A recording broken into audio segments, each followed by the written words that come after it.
দর্শক, আজকে যেটা বলেছি যে মধ্যপ্রাচ্যের এই যুদ্ধ অন্যদিকে মোড় নিচ্ছে। এখন যে শিরোনামটা, সৌদি আরব, কুয়েত, কাতার, আমিরাতের তেল এবং গ্যাস ক্ষেত্রে ইরানের হামলা। বুঝতে পারছেন দর্শক কোন পর্যায়ে চলে গেছে শেষ পর্যন্ত। সৌদি আরবের সামরেফ তেল শোধনাগারে ড্রোন বিধ্বস্ত, কিছুক্ষণ আগের খবর। এবং এই যুদ্ধটা শেষ পর্যন্ত সম্ভবত বিশ্বের শক্তিধর দেশগুলো আস্তে আস্তে যুক্ত হয়ে যাচ্ছে। ইরানের নিরাপত্তা প্রধান লারিজানিকে হত্যা অগ্রহণযোগ্য। চীন খুব কঠিন একটা বিবৃতি দিয়ে বলছে যে নিরাপত্তা প্রধান লারিজানিকে হত্যা অগ্রহণযোগ্য। কুয়েতে তেল শোধনাগারে ড্রোন হামলা। হরমুজ প্রণালীর কাছে জাহাজে হামলা, আগুন। তার মানে হরমুজ প্রণালীতে নিয়ে যে একটা টানাপোড়ন আমেরিকার সাথে ইরান বলছে কোনো তেলবাহী জাহাজ চলতে পারবে না, পশ্চিমাদের তেলের জাহাজগুলো। পরিষ্কার কথা। এখন আগুন লেগে গেছে, কি কারণে আগুন লাগছে তা পরিষ্কার না। এর আগে আমেরিকা বলছিল যে হরমুজ প্রণালীর কাছে ইরানের একটা ঘাঁটি ধ্বংস করা হয়েছে, কিন্তু ভোরে জাহাজে হামলার পর, তার মানে হামলা হয়েছে। সংযুক্ত আরব আমিরাত উপকূলে বৃহস্পতিবার ভোরে একটি জাহাজে হামলার পর সেটিতে আগুন ধরে গেছে। যুক্তরাজ্যের মেরিটাইম ট্রেড অপারেশনস এই তথ্য নিশ্চিত করেছে।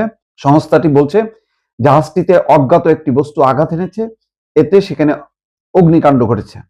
তার মানে ইরান যুদ্ধ শুরু থেকে পর্যন্ত 20টির বেশি জাহাজে হামলার ঘটনা কিন্তু ঘটলো।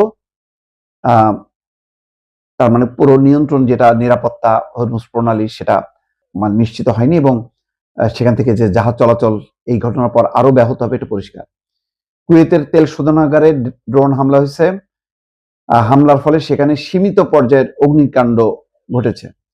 কুয়েত নিউজ এজেন্সির কুয়েত পেট্রোলিয়াম কর্পোরেশনের উদ্ধৃতি দিয়ে জানিয়েছে মিনা আল আহমাদি শোধনাগারে আগুন নিয়ন্ত্রণে আনা হয়েছে এবং এতে কোনো হতাহতের খবর পাওয়া যায়নি। গুরুত্বপূর্ণ বিষয় হলো চীন কঠিন স্টেটমেন্ট দিয়েছে, যেখানে চীন আগে বলছিল যে তারা সমঝোতার চেষ্টা চালিয়ে যাচ্ছে তাদের মতো করে, এবং দেখাও গেছে যে আরব আমিরাতের প্রেসিডেন্টের সঙ্গে কথা বলেছে চীনের পররাষ্ট্রমন্ত্রী।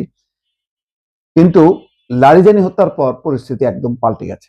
ইরান বলেছে তারা কঠিন প্রতিশোধ নেবে, এবং সেই কঠিন প্রতিশোধেরই কিন্তু এখন অংশ হিসাবে সরাসরি তেল ক্ষেত্রগুলোতে হামলা চালানো হচ্ছে।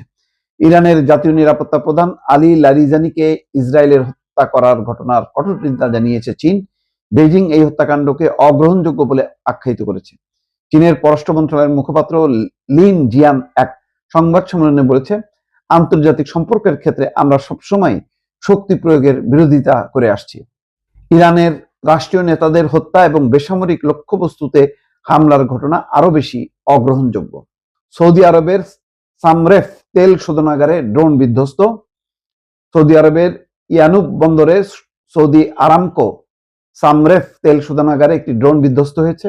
দেশটির প্রতিরক্ষা মন্ত্রণালয় এটি নিশ্চিত করেছে। মন্ত্রণালয় জানিয়েছে এই ঘটনায় কি পরিমাণ ক্ষয়ক্ষতি হয়েছে তা বর্তমানে মূল্যায়ন করা হচ্ছে। এই ঘটনা নিয়ে তাৎক্ষণিক বিস্তারিত কিছু জানা যায়নি।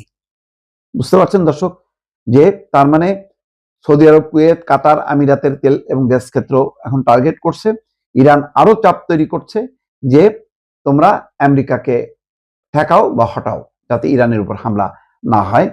আর যেহেতু আলী লারিজানি সহ সর্বশেষ আরো 4জন শীর্ষ কর্মকর্তাকে হত্যা করেছে ইসরায়েল, এখন সেই হত্যার তারা বলেছে যে এটা কঠিন প্রতিশোধ নেওয়া হবে, হয়তো তার অংশ হিসাবে এই হামলাগুলো চালানো হচ্ছে, যেখানে চীন পর্যন্ত এখন যুক্ত হয়ে বলছে যে এই হামলা কোনোভাবেই গ্রহণযোগ্য না। দর্শক, তার মানে সংকটের আর একটা মাত্রা আমরা দেখতে পাচ্ছি, যেখানে এতদিন পর্যন্ত আমেরিকা যুক্ত ছিল ইসরায়েল সহ, এখন চীনও ঢুকে গেল। রাশিয়ার অবস্থানটা এখন পর্যন্ত জানা যায়নি দর্শক।